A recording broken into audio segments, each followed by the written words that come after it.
Novels TV YouTube channel के देखने वालों को खुशामदीद कहते हैं। वासे और उसके दोस्त यूनी की कैंटीन में बैठे आपस में बातों में मशगूल थे, पर वासे का सारा ध्यान कहीं और था। उसे अपने दिल की बदलती कैफियत समझ नहीं आ रही थी। उसने आरजू से शादी जिस मकसद के लिए की थी, वो मकसद आरजू के सामने आते ही भूल जाता था। कल से लेकर वासे के जहन में सिर्फ एक ही ख्याल था, वो था आरजू का। वासे ये ले, इस वक्त भी वो इसी ख्याल में गुम था कि उसे आरजू का चेहरा कैसे देखना है। जब उसका दोस्त उसके आगे सिगरेट करता है, लाइटर, उससे सिगरेट लेकर हाथ आगे करके लाइटर का पूछा जाता है तो उसका दोस्त उसे लाइटर दे देता है। वैसे भाई, शादी की ट्रीट कब दे रहे हो? उसका दोस्त शरारत से पूछता है, जबकि शादी के नाम पर वासे की आंखों के आगे आरजू ही की आंखें आ जाती हैं, जिसे सोचकर उसके चेहरे पर खूबसूरत मुस्कुराहट आ जाती है। जो खाना है खा लो, पैसे मैं दे दूंगा। सिगरेट जलाकर अभी वो अपने होंठों के करीब लेकर ही गया था कि न जाने कहां से आरजू आकर उसके हाथ से सिगरेट खींच लेती है। सिगरेट नोशी सेहत के लिए मुज़र है, आरजू आराम से कहती, अपने हाथ में पकड़ा सिगरेट नीचे फेंक कर अपने पैरों तले मसल देती है। और आप लोगों को नीचे देखना नहीं आता या मुझसे आंखें निकलवाने का कुछ ज्यादा ही शौक है? उसके दोस्तों को कब से खुद को देखता पाकर आरजू गुस्से से उनसे कहती है, जिस पर वो सब गड़बड़ाकर नजरें नीचे झुका लेते हैं। ये सब क्या था आरजू? वासी उसका हाथ पकड़कर उसे कैंटीन से बाहर ले जाकर पूछता है। उसे हैरत हो रही थी कि आरजू को क्या हो गया है। वो खुद से वासे के पास क्यों आई और अभी भी उसके हाथ पकड़ने पर कोई रद्द अमल जाहिर नहीं किया। क्या था? मैं तो बस यहाँ से गुजर रही थी तो आपके हाथ में सिगरेट देखा, इसलिए आपको मना करने आ गई। आरजू कंधे झुकाकर जवाब देती है, जबकि उसका हाथ अभी भी वासे के हाथ में कैद था। और तुम्हें ऐसा क्यों लगता है कि मैं तुम्हारे मना करने पर मान जाऊंगा? वासे आंखें छोटी करके सवाल करता है। तो ना माने, जाकर पी ले सिगरेट, पर फिर मैं इस सिगरेट की तरह आपको भी मसल दूंगी। आरजू की धमकी पर वासे का मुंह खुल जाता है। उसे अब वाकई आरजू की हालत पर शक हो रहा था।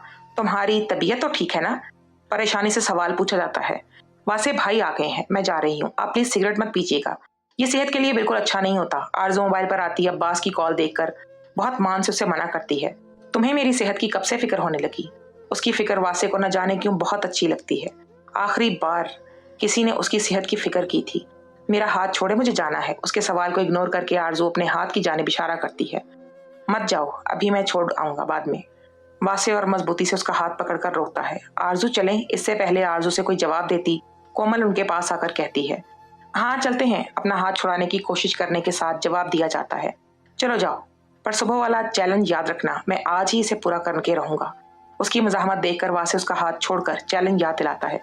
देखते हैं, पर मुझे यकीन है आप पूरा नहीं कर पाएंगे, क्योंकि मेरे कमरे में पहुंचना इतना आसान काम नहीं है। बहुत यकीन से कहते आरजू कोमल का हाथ पकड़कर वहां से चली जाती है। अब तो लगता है चैलेंज पूरा करके दिखाना ही पड़ेगा। दाढ़ी खुजाते खुद से कहते वो अपने दोस्तों के पास चला जाता है। ये किस चैलेंज की बात कर रहा था? उसके साथ चलते चलते कोमल सवाल करती है। वो कहते हैं उन्हें मेरा चेहरा देखना है, अगर मैं नहीं दिखाऊंगी तो वो रात को मेरे रूम में आकर मेरा चेहरा देख लेंगे। आरजू भी उसके साथ चलते हुए जवाब देती है। हाय अल्लाह जी, आरजू चैलेंज करके तो आई हो, पर ख्याल रखना कहीं सच ना हो जाए, पहुंच ही ना जाए तेरे कमरे में। कोमल उसकी बात सुनकर अपनी जगह खड़ी होकर परेशानी से कहती है, जी नहीं, वो मेरे कमरे में नहीं पहुंच सकते। भाई इतना आसान थोड़ी है गार्ड्स की नजरों से बचकर मेरे रूम तक पहुंचना। आरजू पूरे यकीन से कहती है, बहन वो तेरे कमरे में ना भी पहुंच सके, पर ऐसा ना हो कि चैलेंज पूरा करने के चक्कर में वो पकड़ा जाए और अंकल आंटी को तुम दोनों के निकाह के बारे में सब मालूम हो जाए। कोमल उसे अपनी परेशानी की वजह बताती है, जिसे सुनकर आरजू भी परेशान हो जाती है। कोमल डराया तो मत करो यार, आरजू डरे हुए लहजे में कहती है। मैं डरा नहीं रही, बल्कि मोहतात कर रही हूँ। वो दोनों बाहर पहुंच गई थी जहां अब्बास उसका वेट कर रहा था, तो दोनों एक दूसरे को अल्लाह हाफिज बोलकर अपनी अपनी गाड़ी में बैठ जाती हैं। क्या हुआ, इतनी चुप चुप क्यों हो? कुछ हुआ है क्या यूनी में? आरजू को कब से चुप देखकर वो पूछता है। कुछ नहीं भाई, उस कोमल की बच्ची ने डरा दिया है। क्यों, क्या कहा उसने? उसके बताने पर अब्बास नासमझी से पूछता है। भाई वो ना वासे सुबह से कह रहा था कि उन्हें मेरा चेहरा देखना है, पर मैंने मना कर दिया, तो उन्होंने कहा कि वो खुद ही मेरा चेहरा देख लेंगे, तो मैंने मजाक मजाक में उन्हें चैलेंज दे दिया कि मेरा चेहरा देख कर दिखाएं, पर अब डर लग रहा है। आरजू आधी अधूरी बात बताती है। ये तुम्हारा और उसका मजाक कब से शुरू हो गया? आंखें छोटी किए सवाल पूछा जाता है। और अगर उसे तुम्हारा चेहरा देख भी लिया तो इसमें डरने वाली क्या बात है?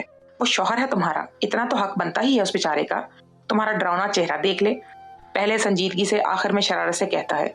भाई मेरा चेहरा डरावना नहीं है, इसलिए तो डर लग रहा है। अगर उन्हें मुझसे मोहब्बत हो गई तो? अब की आरजू भी अपनी परेशानी भुलाए शरारत से कहती है। फिर मैं समझ जाऊंगा इस बेचारे की मत मारी गई है। अब्बास ड्राइविंग करते हुए साथ साथ उसे तंग भी करता जा रहा था। भाई आप मेरे शौहर को ऐसे नहीं बोल सकते। आरजू आंखें छोटी किए घूर कर उसे देखती है। वाह जी वाह, मतलब कल तक रोना खत्म नहीं हो रहा था कि मुझे वासे जैसा बिगड़ा लड़का मिल गया और अब इतनी जल्दी मेरा शौहर भी बन गया। अब्बास उसे शर्मिंदा करने को तंजिया कहता है। हाँ बस फिर मैंने सोचा कि अल्लाह ने उन्हें मेरे पल्ले बांध ही दिया है तो इस कड़वे सच को कबूल कर ही लेती हूँ।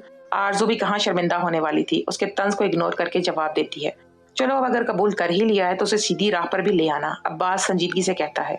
मैं तो सिर्फ कोशिश ही कर सकती हूँ भाई, आगे अल्लाह खैर करेगा, आरजू भी आपके संजीदगी से कहती है। इंशाल्लाह। चलो अब घर जाओ, थोड़ा आराम करो, मैं काम है आता हूँ। गाड़ी घर के बाहर रोक कर कहता वो आरजू को अल्लाह हाफिज बोलकर घर के अंदर चली जाती है। वैसे हम क्या सोच रहे थे, आज रात क्लब चलते हैं, मजा आएगा। इतने दिनों से साथ में नहीं गए। अपने दोस्त की बात पर वासे के कानों में आरजू की कही बात पहुंचती है, जिसे सुनकर उसके होंठों पर मुस्कुराहट आ जाती है। तो फाइनली उसकी जिंदगी में भी कोई उसकी फिक्र करने वाली आ ही गई। वासे कहाँ खो गए? हाँ हाँ, क्या बोल रहे थे तुम लोग? अपने दोस्त की आवाज पर होश में आते हुए पूछता है। वासे हम कह रहे थे रात को चलते हैं क्लब, उसका दोस्त अपनी बात दोहराता है। नहीं आज नहीं, फिर कभी चले जाएंगे, आज मुझे कहीं और जाना है, वासे खोए हुए लहजे में कहता है। आज उसकी सोचें सिर्फ और सिर्फ आरजू के इर्द गिर्द घूम रही थी। यार तेरे पास आजकल हमारे लिए बिल्कुल भी वक्त नहीं है, उसका दोस्त उसके इनकार पर मुंह बनाकर कहता है। छोड़ना यार, अब भाभी आ गई है तो हम कहाँ से नजर आएंगे? उसका दूसरा दोस्त भी बीच में अपना हिस्सा डालता है। ऐसा कुछ नहीं है, बस आज काम है थोड़ा, कल चले जाएंगे, वासे जान छुड़ाने वाले अंदाज में कहता है। चलो मैं चलता हूँ, फिर मुलाकात होगी। वासे टेबल से अपना मोबाइल और वॉलेट उठाकर उन्हें बाय बोलकर चला जाता है। याद कुछ करना पड़ेगा यार, मुझे लगता है वासे बदल रहा है और अगर ये बदल गया तो हमारी सारी यशें खत्म हो जाएंगी। उसके जाते ही उसका एक दोस्त सबसे कहता है, जिस पर उसके सब दोस्त यहाँ में सर हिलाते हैं। ये लोग जितने थे, वासे दुरानी सिर्फ इनकी अयाशी का जरिया था इनके लिए। वासे इन्हें अपना दोस्त समझता रहा। पापा एक सवाल पूछूं? अफ्तारी के बाद लॉन में वॉक करते हुए आरजू अपने पापा से कहती है। जी मेरा बच्चा पूछो, पापा आपको मुझ पर कितना यकीन है? उनकी इजाजत देते ही आरजू सवाल करती है। उसे डर लगने लगा था कि अगर उसे निकाह की बात जानने के बाद उसके माँ बाप उससे बदगुमान हो गए तो। ये कैसा सवाल है बेटा, आप जानती हो आप मेरा फख्र हो। उसके सवाल पर उसके पापा हैरानगी से उसे देखते हुए प्यार से जवाब देते हैं। पापा क्या मैं हमेशा ऐसे ही आपका फख्र रहूंगी? उनके जवाब पर आरजू खुश होने की बजाय और फिक्रमंद हो जाती है। हाँ आप हमेशा ऐसे ही मेरा फख्र बनी रहेंगी। वैसे आज ऐसा सवाल क्यों किया आपने? अपने पापा के सवाल पर आरजू का दिल चाहता है कि सब कुछ बता दे, लेकिन उनके रिएक्शन का सोचकर डर जाती है। बस पापा ऐसे ही दिल किया तो पूछ लिया, आरजू बात टाल देती है। बेटा ऐसा कुछ मत सोचा करे, मुझे आपने सब बच्चों पर पूरा यकीन है। उसके पापा उसके सर पर हाथ रखकर प्यार करते हैं। जी पापा। आरजू इतना बोलकर खामोशी से वॉक करने लगती है, पर अब उसका रुख दिमाग उलझ गया था। उसे समझ नहीं आ रहा था कि उसे क्या करना चाहिए। ये रात के 2 बजे का वक्त था जब सारी सड़कें सुनसान पड़ी थी और ऐसी ही एक सुनसान सड़क पर खड़ा वासे कब से आरजू के घर के बाहर खड़ा पूरे घर का जायजा ले रहा था और सोच रहा था कि अंदर कैसे जाना है। यार अंदर तो चला जाऊं, पर आरजू के कमरे में कैसे पहुंचूंगा? मुझे तो उसके कमरे का भी नहीं मालूम। बाहर से पूरे घर का जायजा लेते वासे खुद से सवाल करता है। बेटा वासे बेगम का चेहरा देखने का बहुत शौक था ना, तो थोड़ी हिम्मत कर। अब मुस्कुराते हुए खुद से कहते वासे अपने चेहरे पर मास्क लगाकर उनके घर के गेट की जानिब जाता है, जहां 2 गार्ड्स हाथों में बंदूक पकड़े चौकन्ने खड़े थे। जी आप कौन? उसके गेट के पास पहुंचते ही एक गार्ड सवाल करता है। अंकल जी सवाल छोड़े और आप आराम करें, फिलहाल कोई काम नहीं आपका यहाँ। उनके सवाल का जवाब देकर वासे बगैर उन्हें कुछ समझने का मौका दिए उनके चेहरे पर कोई स्प्रे करता है, जिससे बहुत ही कुछ पलों में वो दोनों बेहोश हो जाते हैं। वासे दुरानी इस खेल का माहिर था, इसलिए इसे घर के अंदर जाने में तो कोई मसला पेश नहीं आया, पर आरजू के कमरे तक पहुंचना इसके लिए बहुत मुश्किल था। अब इतने कमरों में आरजू का कमरा कौन सा है? चेहरे पर मास्क पहने वो कदम कदम चलता अंदर दाखिल होता है, जहां इतने कमरे देखकर परेशान हो जाता है। नहीं, यहाँ तक पहुंचकर मैं वापस नहीं जा सकता, कमरा तो ढूंढना पड़ेगा। खुद से कहते वो आहिस्ता आहिस्ता आगे बढ़ता है और आराम से एक कमरे का दरवाजा खोलकर अंदर देखता है, जहाँ पूरा कमरा खाली था बगैर किसी फर्नीचर और सामान के। खैर वो हिम्मत करके दूसरे कमरे की जानिब बढ़ता आराम से दरवाजा खोलता है, जहाँ नाइट बल्ब की हल्की सी रोशनी में कुछ भी वाज़ेह नजर नहीं आ रहा था, इसलिए बगैर आवाज के वो बेड की जानिब बढ़ता है। पर वहां पर मिस्टर एंड मिसेस मुजम्मिल को सोता देख मुठ्ठियां भींचकर वापस मुड़ जाता है और दरवाजा बंद करके हॉल में जाकर खड़ा हो जाता है। दिल तो चाह रहा था चीख चीख कर आरजू को बुला लूं, पर हाय रे किस्मत, ऐसा भी नहीं कर सकता। दिल ही दिल अपनी किस्मत पर अफसोस करते वासे सीढ़ियों से ऊपर जाने लगता है, जब एक तरफ से कुछ खटके की आवाज सुनकर रुक जाता है और आहिस्तगी से कदम उठाता उस जानिब जाता है, पर वहां पर वो हैरान रह जाता है। आरजू तहज्जुद की नमाज अदा करके अपने कमरे से निकलकर नीचे आती है और किचन में जाकर सहरी की तैयारी करने लगती है। लाइट ग्रीन कलर के सादा से कपड़ों में सर पर नमाज के स्टाइल में दुपट्टा पहने वो अपने काम में मगन थी, जब किसी काम से मुड़ने पर अपने पीछे किसी मास्क पहने शख्स को बुत बना देखकर पहले तो वो हैरान रह जाती है, फिर कुछ ना समझ आने पर चीख मारने लगती है, लेकिन वासे एक ही जस्त में उस तक पहुंचकर उसके मुंह पर हाथ रखकर उसकी चीख को दबा देता है। चीख कर सबको उठाने का इरादा है क्या? उसकी हैरत से फटी आंखों में देखते हुए वासे सरगोशी में कहता है, आप कौन? मुंह से हाथ हटते ही आरजू हैरानगी से अटक अटक कर पूछती है। तुम्हारा शौहर। चेहरे से मास्क हटाकर शरारत से जवाब दिया जाता है। क्या मतलब? कौन सा शौहर? आरजू वासे को देखकर पहले तो हैरान हो जाती है, फिर खुद को संभाल कर उसे पहचानने से साफ मना कर देती है। तो मुझे जानती नहीं? हैरत से अपनी जानिब इशारा करते हुए सवाल पूछ जाता है, जिस पर आरजू नफी में सर हिला देती है। तुम आरजू ही हो ना? एक और सवाल जिस पर अब की बार भी आरजू नफी में सर हिला देती है। झूठ, तुम आरजू ही हो। तुम्हारी आंखें और आवाज दोनों आरजू के ही हैं। वासे उसे बताता है कि शायद खुद पर। एक बार फिर आरजू नफी में सर हिला देती है, जिस पर वासे को गुस्सा आ जाता है उसके बार बार नफी में सर हिलाने पर। फिर कौन हो तुम और आरजू कहाँ है? 2 कदम उससे दूर होकर वासे हैरत से उससे पूछता है। मैं मैं क्या वो मैं? बोलो भी, कौन हो तुम? उसके अटकने पर वासे गुस्से से सख्त आवाज में पूछता है। उसका अटकना वासे को शक में मुब्तला कर रहा था कि उसके सामने मौजूद लड़की उसकी आरजू तो नहीं हो सकती थी। वो मैं? हाँ, मैं ही आरजू की जुड़वा बहन हूँ। और आप कौन है? आरजू को कुछ समझ नहीं आता, पर फिर बेसाख्ता ही उसके मुंह से निकल जाता है, जिस पर बाद में वो दिल ही दिल में कोसती है खुद को। जुड़वा बहन? पर उसकी तो सिर्फ एक ही बहन थी जो शादीशुदा थी। फिर तुम कहाँ से आ गई? वासे का दिमाग घूम रहा था। जो ये वो सोचकर आया था कि आरजू का चैलेंज पूरा करेगा, पर यहाँ तो उसका दिमाग ही घूम गया था। हाँ, वो मैं शादीशुदा ही हूँ। आरजू के जवाब पर वासे हैरत से उसके ऊपर से नीचे तक देखता है। आरजू कहाँ है? सारी बातों को साइड में रखकर वासे आरजू के बारे में पूछता है। अब उसका घुमा हुआ दिमाग सिर्फ आरजू को ही सही कर सकती थी। वो मम्मा के पास है। एक और झूठ, वो वहां नहीं है और तुम्हारी मम्मा सो रही हैं। वासे अबरू उठाकर उसे देखता है। तो भाई के पास होगी। आरजू को कुछ समझ ही नहीं आ रहा था, उसके मुंह से झूठ पर झूठ निकलते जा रहे थे। तुम झूठ बोल रही हो, तुम आरजू ही हो। वासे गौर से उसको देखते हुए कहता है। मैं आरजू नहीं हूँ, अमारा हूँ। आरजू इधर उधर देखते हुए झूठ बोलती है। अब जो भी है, प्लीज अभी इधर से जाइए, सहरी का वक्त होने वाला है, सब लोग उठ जाएंगे और अगर किसी ने आपको यहाँ देख लिया तो मसला बन जाएगा। आरजू को अब वक्त का एहसास हो रहा था। थोड़ी देर में उसकी मम्मा उठने वाली थी और अगर उन्होंने वासे को इधर देख लिया तो बहुत बड़ा मसला हो जाएगा। मैं आरजू से मिले बगैर कहीं नहीं जाऊंगा, तुम उसे बुला कर लाओ। वासे साफ हरी झंडी दिखाकर शर्त से टेक लगाकर खड़ा हो जाता है। प्लीज आप जाएं, आरजू से आप कल यूनि में मिल लीजिएगा ना? आरजू जल्दबाजी में बोलकर जुबान दांत तले दबा लेती है। तुम तो मुझे जानती नहीं थी, फिर तुम्हें कैसे मालूम हुआ कि मैं आरजू की यूनि से हूँ? वासे आंखें छोटी किए पूछता है। वो आरजू यूनि के अलावा कहीं जाती ही नहीं है, तो जाहिर सी बात है आप आरजू को यूनि के हिसाब से ही जानते होंगे। आरजू फिर से अपनी बात संभाल लेती है। मुझे तो लगता है मेरी बेगम झूठ नहीं बोलती, पर यहाँ तो मैडम बहुत आराम से झूठ पर झूठ बोलती जा रही है। वासे आरजू पर नजरें गाड़े मुस्कुराते होंठों से दिल में सोचता है। हेलो, कहाँ खो गए आप? प्लीज जाए यहाँ से, वरना कोई देख लेगा। उसकी आंखों में आगे हाथ हिलाकर आरजू से होश में लाते मिन्नत करती है। ओके, जा रहा हूँ, पहले एक सवाल का जवाब दे दो। क्या? आरजू किचन से बाहर जाते हुए पूछती है। तुम आरजू की जुड़वा बहन हो, इसका मतलब आरजू भी बिल्कुल तुम्हारे जैसी दिखती होगी, है ना? वासे के सवाल पर आरजू जोर से अपनी आंखें बंद करके खोलती है। नहीं, आरजू और मैं बिल्कुल मुख्तलिफ हैं, बस उसकी आंखें मेरी जैसी हैं, प्यारी प्यारी। बाकी वो खुद बहुत बदसूरत है। काला रंग, ऊपर से चेहरे पर इतने बड़े बड़े दाने। तौबा, इसलिए तो हर वक्त नकाब को लगाकर घूमती है ताकि कोई उसका बदसूरत चेहरा ना देख सके। मेरा तो मशवरा है आप उसका चेहरा भी मत देखिएगा, वरना आपका दिल बहुत खराब हो जाएगा। आरजू बोलना जो शुरू हुई तो बोलती ही चली गई और आखिर में मुफ्त का मशवरा भी देना नहीं भूली, जबकि वासे तो अपनी हंसी कंट्रोल करने के चक्कर में लाल हो गया था। उसे अब पूरा यकीन हो गया था कि यही आरजू है। थैंक यू यार, तुमने मुझे पहले ही बता दिया, वरना मैं तो उसका चेहरा देखने लगा था। वैसे मैं क्या सोच रहा था, अगर वो इतनी बदसूरत है तो उसे छोड़कर मैं तुमसे शादी कर लेता हूँ। क्यों? ठीक है ना? तुम तो इतनी प्यारी भी हो। वासे हंसी कंट्रोल करके चेहरे पर संजीदगी लाकर कहता है।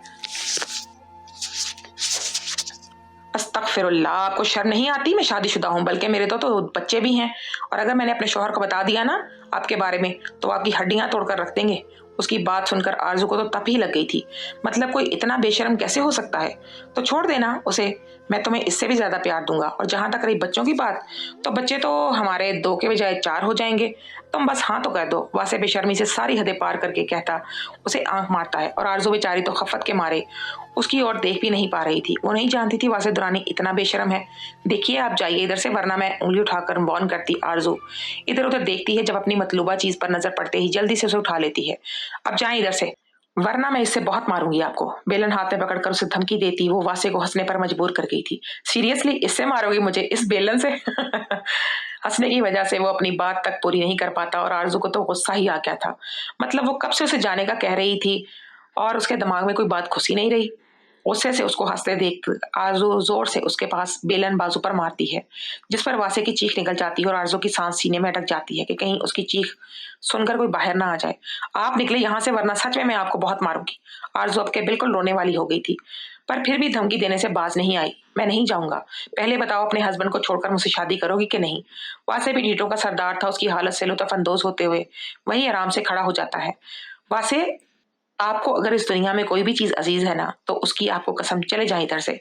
अगर कोई यहाँ आ गया तो आपका तो कुछ नहीं जाएगा, पर मेरी इज्जत मेरे घर वालों की नजरों में खत्म हो जाएगी। प्लीज। आरजू अब के बेलन को वापस रखकर उसके सामने हाथ जोड़कर मिन्नत करती है, जिस पर वासे भी संजीदा हो जाता है। वैसे तो आज तक वासे दुरानी के लिए कोई चीज अजीज नहीं थी, पर अब कोई होने लगा है और सिर्फ उसके लिए जा रहा हूँ। पर तुम्हारे जवाब का मुंतजिर रहूंगा। बाय। उसको गहरी नजरों से देखकर कहते आखिरी बात पर शरारत से करते वो मुंह चेहरे पर मास्क लगाकर जैसे आया था वैसे ही बाहर निकल जाता है और उसके जाते ही आरजू की सांस में सांस आती है। या अल्लाह, ये नमूना ही मिला था आपको मेरे लिए। आरजू बाहर लॉन में आकर वासे को वहां ना पाकर आसमान की ओर देखते हुए अल्लाह से कहती है। आ गए आवारागर्दी करके। वासे खुशी खुशी घर में दाखिल हुआ था, जब पीछे से अपने बाप की तंजिया आवाज सुनकर उसका हलक तक कड़वा हो जाता है। हाँ आ गया तो आपको कोई मसला है? वासे पीछे मुड़कर उन्हें बदतमीजी से जवाब देता है। ये किस तरह बात कर रहे हो तुम अपने बाप से? मिसेज नवीद उसकी बदतमीजी पर गुस्से से कहती है। आप तो बस ही करें, ये मेरा और मेरे बाप का आपस का मसला है, आपको बीच में इंटरफेयर करने की कोई जरूरत नहीं। उनके बीच में बोलने पर वासे गुस्से से उन्हें जवाब देता है। वासे, तुम दिन ब दिन बहुत बदतमीज होते जा रहे हो, संभल जाओ, वरना ऐसा ना हो मुझे कोई इंतहाई कदम उठाना पड़ जाए। नवीद साहब अपने गुस्से को काबू किए कहते हैं। आप उठा ही लें अपना ये इंतहाई कदम, क्योंकि मैं जैसा हूं वैसा ही रहूंगा। वासे गुस्से से कहते सीढ़ियां चढ़कर ऊपर जाने लगता है, पर पीछे से अपने बाप की बात सुनकर उसके कदम वहीं रुक जाते हैं। हमने तुम्हारे लिए एक लड़की पसंद की है और हम चाहते हैं कि तुम उससे मिलो, उसे समझो, ताकि जल्द से जल्द तुम्हारी से शादी कर दी जाए, फिर ही तुम सुधरोगे। अपने बाप की बात पर वासे दुख से हंस देता है।